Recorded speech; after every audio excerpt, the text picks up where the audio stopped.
Last fall, Donald Trump decided to eliminate protections for Dreamers. Trump told Congress, come up with a solution, protect these immigrants from deportation. And Paul Ryan and Mitch McConnell both said they would. In fact, there was a bipartisan consensus that this was the right thing to do. The contours of this deal have been clear for the better part of a fucking year. The Democrats wanted legalization. Republicans wanted border security. Donald Trump wanted to be able to stand in front of some sort of plexiglass and declare victory that he'd constructed a wall.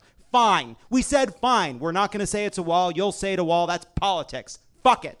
Anyway, in a meeting with Republicans and Democrats, Trump reiterated he was going to rely on the congressional representatives in the room, that he would trust them to reach a deal. He'd sign whatever they did. He would take the heat if it didn't play with his base. He'd do the right thing. It was on television. It was partially to prove that he wasn't senile, because that's the fucking world. Senators Dick Durbin and Lindsey picked up the baton. They negotiated a deal. It was very quaint and old-fashioned. They sat around a table. They argued. They disagreed. They gave a little and they took a little. Maybe they stayed up late one night, and when they got done talking about politics, they found out what was going on with their families, and they didn't realize that their families were going through something similar. So then the next day, when they had an argument that got a little heated, they remembered their common humanity. They were friends in the trenches, even though they're from two different parties. It was from the West Wing. It was fucking ridiculous.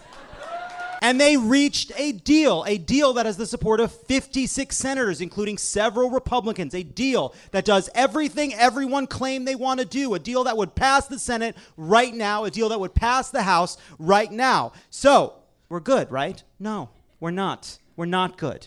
We're not good. Because Donald Trump is a goldfish in a suit, and he forgot what he said he would do, and he heard from Stephen Miller, and he regurgitates the last thing he heard, and all of a sudden he's in a private meeting, and he says, I'm not taking people from all these shitholes. And so rather than pass a bill that would do everything everyone said they wanted to do, they decided to try to pass a partisan one, lay it at the feet of Chuck Schumer, have a shutdown, and see if they can win the fight in the days to come. So that is where we are right now.